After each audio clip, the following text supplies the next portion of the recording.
Assalamualaikum warahmatullahi wabarakatuh. Untuk pertemuan kali ini kita akan bahas mengenai logaritma. Bentuk umum logaritma A pangkat C sama dengan B bisa kita rubah menjadi bentuk logaritma menjadi A log B sama dengan C. Jadi pangkat di sini kalau dalam logaritma akan menjadi bentuk hasil. Nah, contohnya 2 pangkat 3 sama dengan 8. Bisa kita tuliskan 2 log 8 berarti sama dengan 3. Nah, 3-nya ini ke hasil ya. Kemudian di sini juga ya, 10 pangkat 4 sama dengan 10.000. Berarti bisa kita tuliskan 10 log 10.000 sama dengan pangkatnya berapa? 4. Nah, 4-nya di sini. Kemudian untuk sifat-sifat logaritma itu ada 10. Dari nomor 1 sampai 10 silahkan kalian pahami supaya bisa mengerjakan soal-soal logaritma nantinya. Untuk contoh yang pertama kita lihat di sini soalnya 2 log 24 tambah 2 log 3 kurangi 2 log 9 hasilnya berapa? Pertama, dalam soal logaritma kita harus melihat dulu bilangan pokoknya terlebih dahulu. Lihat dulu, oh ternyata bilangan pokoknya sama. Kalau bilangan pokoknya sama itu kemungkinan bisa kemungkinan menggunakan sifat yang pertama ataupun sifat yang kedua. Ini kan bilangan pokoknya sama. Di sini diperhatikan kalau penjumlahan itu berubah menjadi perkalian. Jadi sifat sifat logaritma itu bisa dibaca dari depan ke belakang atau berlaku dari belakang ke depan. Nah, kalau pengurangan itu berubah menjadi pembagian dengan catatan bilangan pokoknya itu harus sama. Nah, kalau bilangan pokoknya ini sama, P ini P, nulisnya boleh satu kali saja P. Nah, kalau penjumlahan itu berubah menjadi perkalian. Nah, kalau pengurangan berubah menjadi pembagian. Kemudian kita lihat, coba di sini kan 2 log, 2 log, 2 log. Bilangan pokoknya sama, berarti menggunakan sifat pertama dan kedua tadi bisa kita tuliskan 2 log. Nah, 2 lognya ini hanya satu kali saja. Tadi penjumlahan berubah menjadi apa? Perkalian. Ya, berarti kita tuliskan dulu 24 dikali 3. Nah, kalau pengurangan tadi berubah menjadi apa? Pembagian. Berarti dibagi dengan 9. Nah, seperti itu. Ini dengan catatan diingat lagi bilangan pokoknya itu harus sama. Nah, setelah bisa menggunakan sifat yang pertama dan kedua tadi, berarti kita tinggal menghitung hasilnya 2 log. Nah, ini perkalian biasa sama pembagian biasa bisa kita sederhanakan. 9 dibagi 3 berarti hasilnya adalah 3. 24 dibagi 3 hasilnya adalah 8.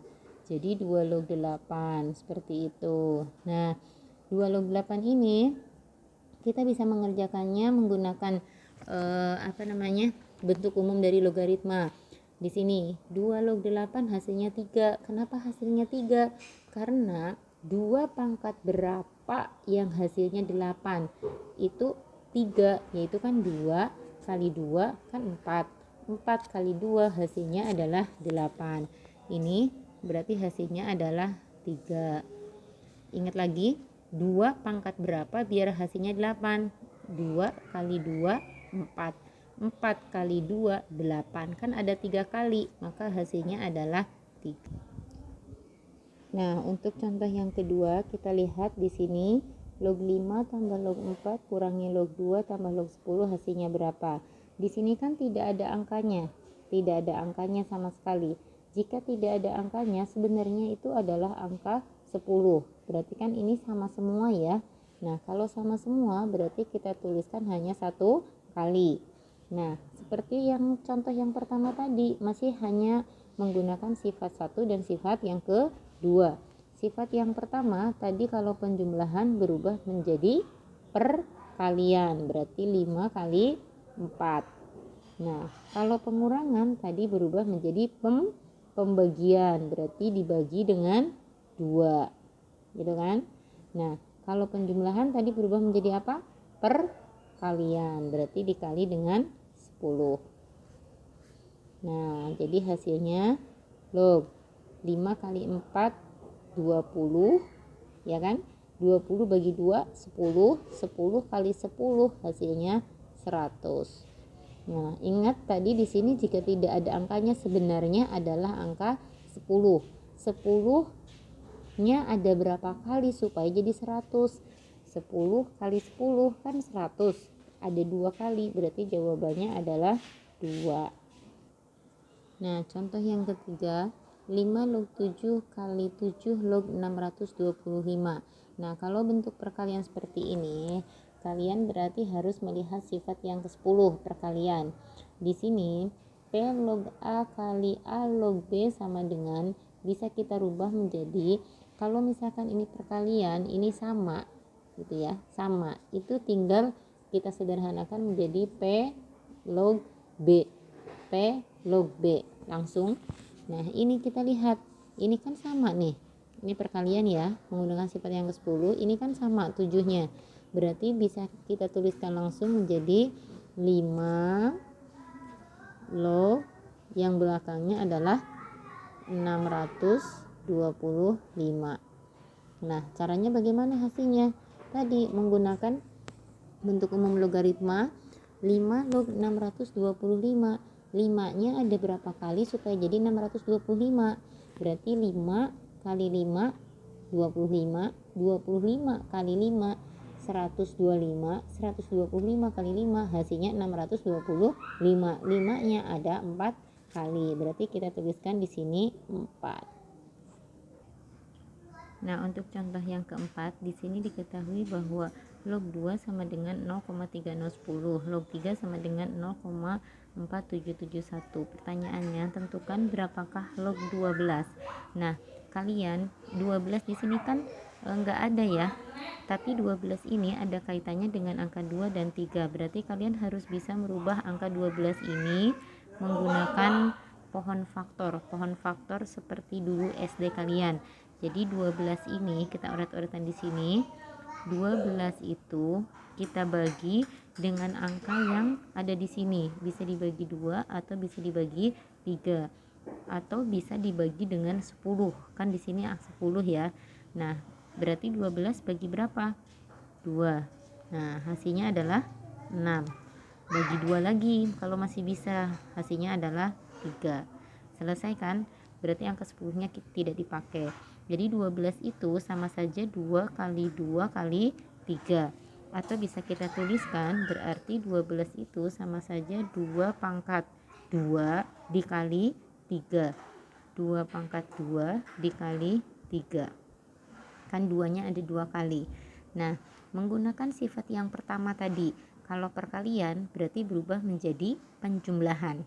Atau dibalik boleh, penjumlahan berubah menjadi perkalian. Nah, berarti di sini coba lihat sifat yang pertama, kali itu bisa berubah menjadi tambah. P log A sama dengan P log A tambah P log B. Nah, di sini berarti kali ini bisa berubah menjadi tambah log 2 pangkat 2. Nah, tambah, tulis lagi lognya, log 3. Seperti itu. Nah, ini menggunakan sifat yang keberapa? Log 2 pangkat 2. Nah, bisa kalian lihat menggunakan sifat yang ketiga, P log A pangkat N. Jika pangkatnya ada di belakang, maka bisa pindah ke depan. N dikali P log A-nya tetap ditulis P log A. Berarti di sini 2-nya bisa kita tulis 2-nya di depan, log 2 tetap kita tuliskan log 2 tambah log 3. Nah, 2 kali log 2 itu berapa? Log 2 itu adalah 0,3010. Log 3 itu berapa? Log 3 itu adalah 0,4771. Ada perkalian, berarti kalikan dulu yang kita kerjakan. 2 kali 0,3010, hasilnya 0,6020 ditambah dengan 0,4771. Nah, kita oret-oretan di sini boleh 0,6020 ditambah dengan 0,4771. Hasilnya 19701. Gitu kan? Jadi hasilnya adalah 1,0791. 1. Nah itu jadi ada contoh 4, 1, 2, 3, 4. Jadi materi singkat hari ini tentang logaritma itu bentuk umumnya, kemudian sifat-sifatnya, diingat ya, harus kalian pahami. Kemudian di sini contohnya baru ada 4, sebenarnya masih banyak sekali yang perlu dibahas. Kemudian soal latihannya juga sama 4 ini. Soal latihan ini silahkan kalian kerjakan di buku catatan kalian beserta materi yang tadi itu harus dicatat dan kalian foto nanti sebagai bukti lampiran di yang unggah file yang nomor 5 itu.